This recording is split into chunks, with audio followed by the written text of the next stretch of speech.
Hello and good evening. You're watching AWANI Tonight with me, Hafiz Marzukhi. As the minority government marks 2 years in office, a Merdeka Center survey shows its approval rating has risen to 51% from 46% previously. Prime Minister Dato Seri Anwar Ibrahim's approval rating has also improved, climbing to 54% from 50% a year ago. Voters were overall satisfied with the Prime Minister's efforts in attracting investments, improving the country's image and civil service reform, but have mixed views on economic management. Dissatisfaction with the federal government stands at 47%, driven by cost of living concerns and anxiety over potential subsidy cuts. More than half of respondents, at 53%, feel the country is headed in the wrong direction, down from 54%.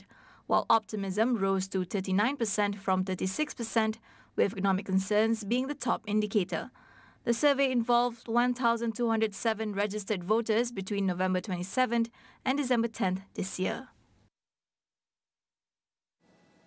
The case involving GISB Holdings CEO Nasiruddin Muhammad Ali, his wife Azura Mat Yusof, and 20 others charged with being members of an organised criminal group has been transferred to the Shah Alam High Court.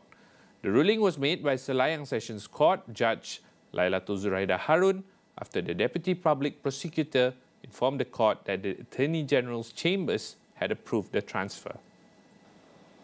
The defence did not object to the transfer but raised concerns about the couple's conditions in prison, with Nasiruddin and Azura being held in solitary confinement for over a month. Their lawyer plans to request that the Home Ministry lift the solitary confinement order.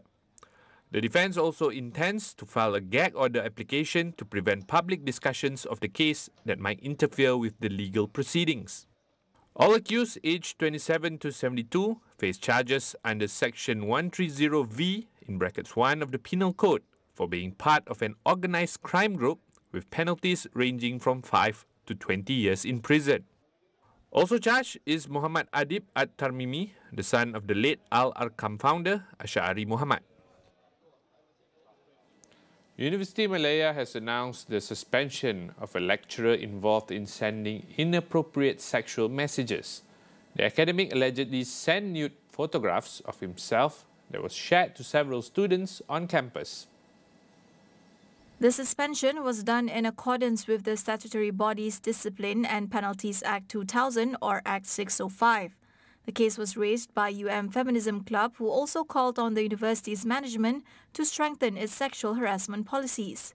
In response, the university has also pledged to maintain a safe and conducive campus environment, vowing firm action against misconduct regardless of position or status. As of October, nearly 74,000 Year 1 pupils have not mastered basic literacy and numeracy skills. Education Minister Fadlina Sidek attributes this to learning loss during the COVID-19 pandemic, poverty and special needs children. Chan Soon Seng from Teach for Malaysia discusses the current issues at play. I was a teacher more than 10 years ago, and this was a challenge not just in my school, but in many of the schools, well, actually really in all of the schools that Teach for Malaysia fellows taught in. And typically we will see in schools across the country that there are kids, even if a small portion, but there will be kids that still struggle, even at the secondary level, with basic literacy and numeracy.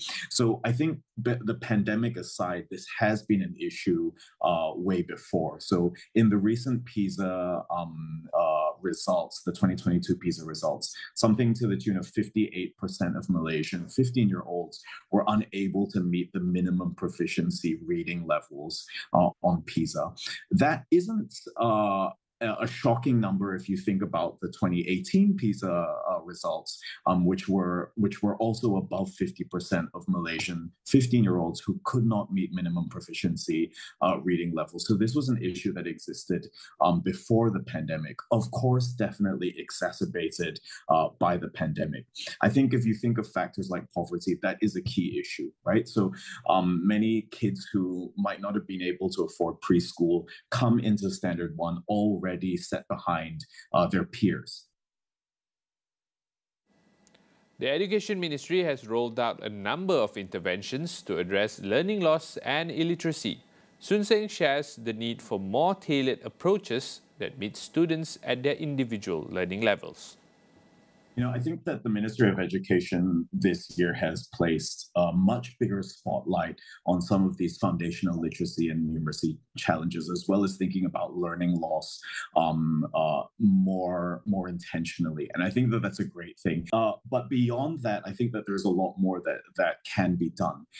So, for example, one of the things that can be done is to really think about how we there's a concept called teaching at the right level. And typically in education systems, what you'll see typically in Malaysia is that if a kid is in standard 3, a teacher is required to teach the standard 3 syllabus.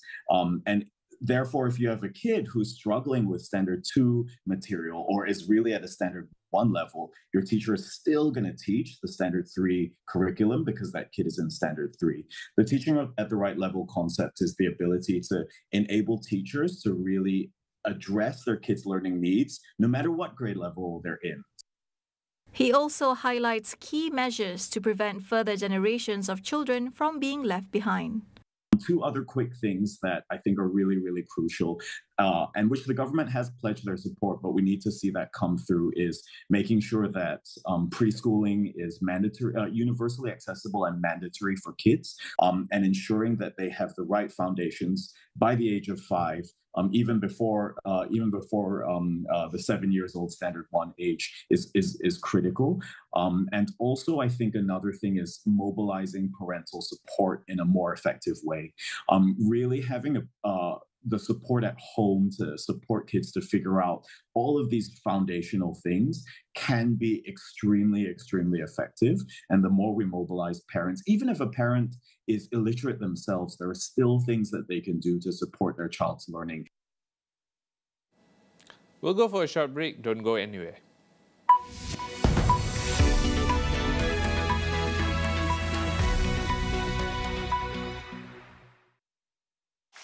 Rambut gugur lagi? Macam mana Gunakan Pantene baharu dengan provitamin mikro yang meresap dan menguatkan rambut dari dalam. Rambut 10 kali lebih kuat terhadap rambut gugur. Pantene baharu. Di mana jua dengan keluarga lagi bahagia. Momen dikongsi jadi lebih bermakna. Walau jauh di mata, tetap dekat di hati.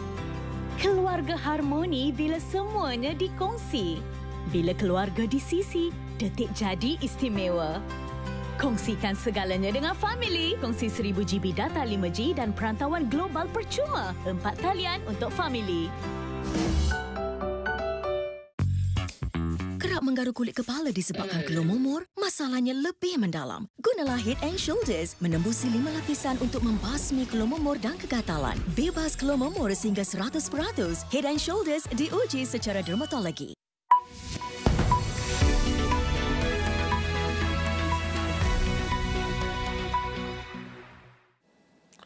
Honda and Nissan are officially exploring a merger and the creation of a joint holding company. In a joint statement, the two automakers announced their goal to reach combined sales of $191 billion through this potential merger. If the deal goes through, it would create the world's third largest automaker behind Toyota and Volkswagen. Talks are expected to conclude by June 2025, with plans to set up the holding company by August 2026, at which point both companies' shares would be delisted. The consolidation comes as legacy automakers face growing challenges from Tesla and Chinese competitors. Honda, Japan's second-largest automaker, has a market value of over $40 billion, while Nissan is valued at around $10 billion. Honda will appoint the majority of the holding company's board members.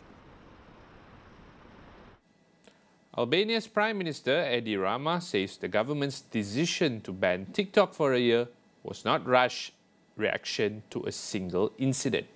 The government announced the ban on Saturday, which many believe follows the fatal stabbing of a 14-year-old boy last month, allegedly after a quarrel that began on social media. Rama defended the decision, stating that authorities held over 1,300 meetings with teachers and parents since the stabbing, with 90% reportedly supporting the move.